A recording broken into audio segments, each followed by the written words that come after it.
we're out here making out Rizzo the hero. Check it out, dude.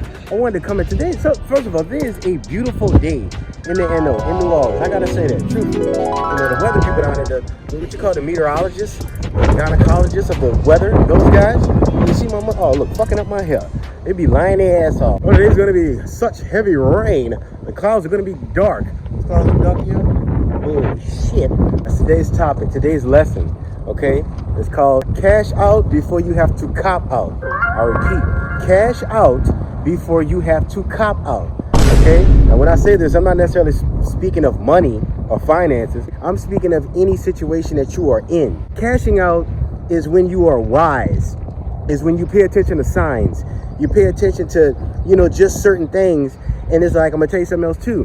Before, when you're in the stage where you're supposed to cash out, something else is going to always be offered.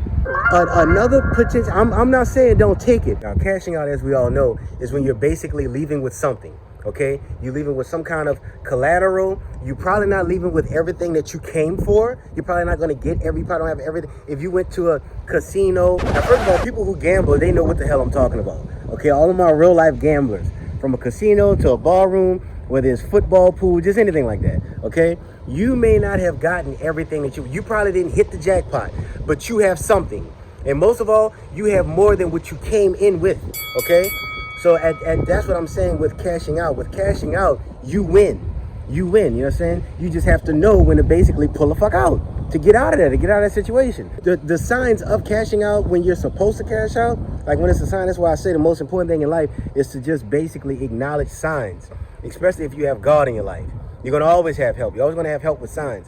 But when cashing out, when you're supposed to cash out, okay, just like in a casino, when you're doing good and you're scoring and you're going on, what does the dealer tell you? Keep going. Oh, you're on the road. Everyone that's on side of you, watching you win money and shit. Oh, keep going. Oh, yeah, go ahead. Oh, you got this. Oh, wow, 7. Oh, lucky number 11 and all this other shit. Okay? They're not going to tell you the truth. They're not going to say, slow down.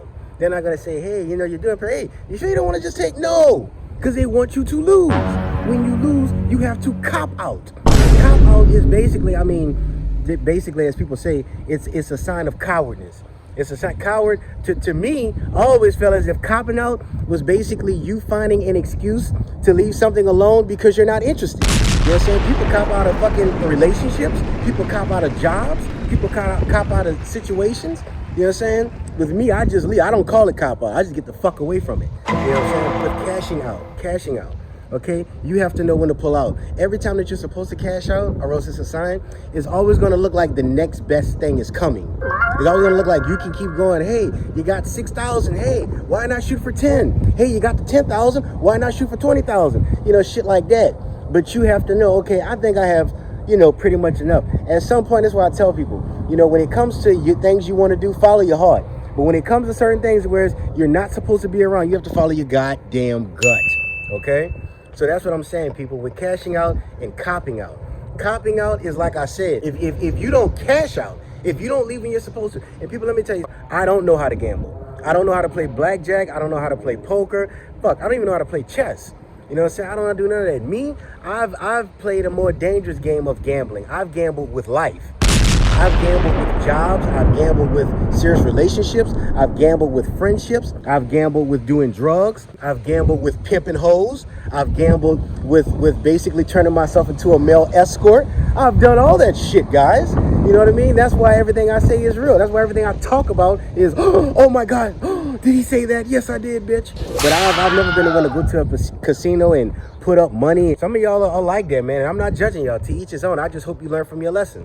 A lot of people has lost houses, has lost cars, has lost all kind of financial benefits due to gambling. You know what I'm saying? So me paying attention to that, I just basically stay my ass out of casino. Unless I'm there for a party, I'm just having fun with somebody. But that's the only kind of I've gambled with life. I've gambled going from different states, from New Orleans to Texas to California, to live in different residences. I've gambled like that. I've always tried my luck in life. I've always lived life on the edge. And no, I haven't always had good outcomes. Most of the outcomes have been negative.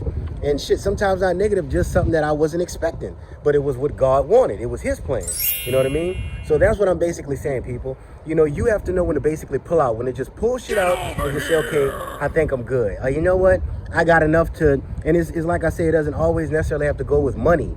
It can go with just anything. Anything. You have to know when you have to know when to leave. You have to know when to leave a relationship before you get your heart broke. If you start seeing certain signs, you have to know when to leave a job. Just say that basically you're on a job, right? And you've been there for some time. And, you know, no matter what the company say, oh, you're doing a good job, or you're a great employee, this and that, or we're going to give you a raise. But all of a sudden you see them bringing in other people and training them for your position, okay? You got to know to get the fuck away from that job and find something else, okay? That's what I tell people with any situation. Cash out. Don't stay in a situation to where someone can take advantage of you, where something or someone can take advantage of you or mistreat you or basically just have full control. You know what I'm saying? Cash out before you have to cop out, okay? And it's like I say, basically, if you don't cash out, you're going to have to cop out. You understand? When you cop out, you have nothing. You've lost everything. You have to make an excuse, or you have to find a reason to, some lie to say, oh, well, I got to leave because of this, when really it's something else. You know, oh, I gotta move on to something else because it's not working for me. No, you got to move on because where you was at, they pretty much got rid of you. Or that whatever situation you was in, they took advantage of it. Now you don't have nothing, so you have to cop out now. That's what I'm telling people. So anyway, though, man, I'm not gonna keep staying on the subject. Y'all already know me. Y'all already know how I do shit, man. I can go on and on, but just basically that's what it's about, guys. Cash out does not necessarily mean money. If you've been somewhere, you've been living somewhere for a long period of time, like myself with California. You know what I'm saying? 2024 is gonna be 6 years. The purpose of me going to California, things that I feel as if, and within a 5-year time frame, I should have accomplished, you know what I'm saying? Some of it, a good bit of it, maybe I didn't. But at the end of the day, you know, I'm not going to keep staying in any situation. I'm going to tell you guys something too. Always, if you do anything in life, people always say try for a year. But when it comes to living somewhere, always, if you want to change in life, always give it 5 years. Because it's like, the reason I say 5 is because why? We have 5. 5 is always one of my favorite lucky numbers. But we have 5 fingers, okay? So anything after 5, I always feel as if, no matter what it is, if it's something that was given to you, something that just showed you love, anything like that, if you stay anything over 5, I always feel as if you're over welcoming your stay. Okay? And most of all, with 5, is the saying that everyone asks, where do you see yourself, 5 years from now? So that's why 5 was always that number. So 2024, this is going to be my 6th year in California, man. 6th year in motherfucking LA.